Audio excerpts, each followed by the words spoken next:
शिमला में हिमाचल प्रदेश कर्मचारी महासंघ की बैठक बोले, सचिवालय कर्मचारियों की मांगे जायज, कर्मचारियों को अनदेखा करने का भुगतना होगा खामियाजा। प्रदेश के कर्मचारियों के लंबित डीए, एरियर और अन्य मुद्दों को लेकर आज हिमाचल प्रदेश कर्मचारी महासंघ की आम सभा शिमला में हुई, जिसमें आगामी रणनीति तैयार की गई।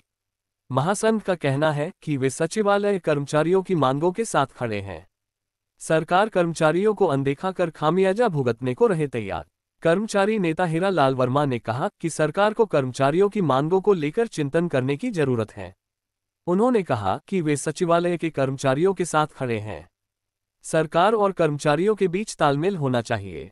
सरकार को सचिवालय कर्मचारियों से वार्ता करनी चाहिए।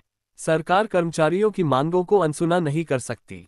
पहले भी सरकारें रही हैं, लेकिन उन्होंने कर्मचारियों को अनदेखा नहीं किया। उन्होंने कहा कि प्रदेश में 4,85,000 कर्मचारी और पेंशनर्स हैं। उन्होंने कहा कि कर्मचारी चैरिटी नहीं मांग रहे, बल्कि इसके लिए वे श्रम करते हैं। वहीं उन्होंने कहा कि यूपीएस कर्मचारियों के हित में नहीं है, ये एनपीएस से भी बदतर है। हीरा लाल वर्मा, कर्मचारी नेता महासंघ। कर्मचारियों की जायज मांगे हैं, उन विषयों पर आप सीधे वो सड़कों पे आएगा और उसका ये नतीजा है कि आज हम लोग बहुत लंबे समय से इस सरकार ने मौका दिया, जिसके लिए आप सभी कर्मचारी साथी और हमारे संयुक्त हम साफ कहना चाहेंगे, जो सचिवालय के कर्मचारी है वो पहले जो पिछला हमारा 20 में जब 20 जनवरी 2021 को गठन किया था महासंघ का, हमारा हिस्सा था और हमारे कंस्टिट्यूएंट है, हम उसके साथ खड़े हैं। और हम ये कहना चाहेंगे उनके इशू जायज़ है, उन्होंने अपने इशू नहीं, हालांकि जो स्टेट के कर्मचारी उनके इशू उठाए हैं, हो सकता है भाषा की शैली में कोई फर्क रहा हो, पर वो मुझे लग रहा दोनों साइड रहा है। तो सरकार को दखलंदाजी करनी चाहिए, उनसे वार्ता करनी चाहिए, जो डेड लॉक है उसे तोड़ना चाहिए। अभी हम उनके साथ खड़े हैं और जो भी यहाँ कार्य करनी आएगी, जो इलेक्ट होकर के आएगी, वो आगे फैसला लगे कैसे उनके साथ खड़े होना, कैसे उनकी मदद करना है, लेकिन डेफिनेटली उनके साथ खड़े हैं। जो दिए गए हैं, अब मैं अपनी बात में कहूँ, जब हमने एक्शन किया था 10 नोटिस मुझे दिए गए, तो कोई बड़ी बात नहीं है, नोटिस का जवाब जाता है। पर उन्होंने कोई ऐसे डेफिनेटरी लैंग्वेज यूज़ नहीं की है, जो बातें कही है तथ्य पे कही है। हो सकता है कहीं की हो यूज़, तो उसका भी सरकार देखे कि वो उसके परिवार के सदस्य हैं और उन्हें माफ़ किया जाना चाहिए और उनके साथ वार्ता की जाए। क्या ये लड़ाई आगे ज़्यादा चलेगी डीए और उसके?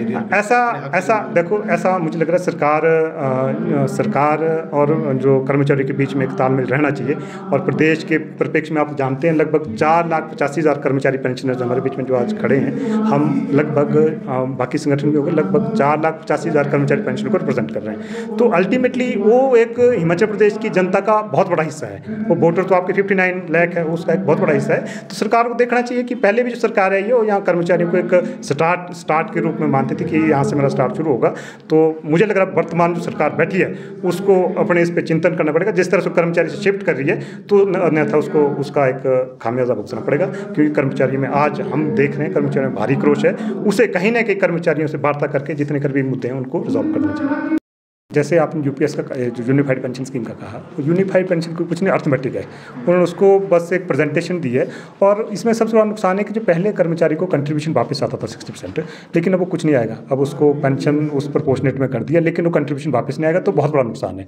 तो मुझे लग रहा है जो यूपीएस है वो एनपीएस से वर्स्ट है, तो इस करके हम इसका विरोध कर रहे हैं और हम मांग कर रहे हैं कि सभी जगह ओपीएस लागू कीजिए। और दूसरी बात कही जा रही है जो आपका सैलरी और पेंशन का है, और मुझे लग रहा है गवर्नमेंट का एक बहुत बड़ा जिम्मेदारी है, क्योंकि जो कर्मचारी, हम ऐसा तो नहीं कि चैरिटी हम मांग रहे हैं, ये तो हमने श्रम किया होता है, मेहनत की होती है, पेंशन भी कमाई होती है, सैलरी भी कमाई होती है।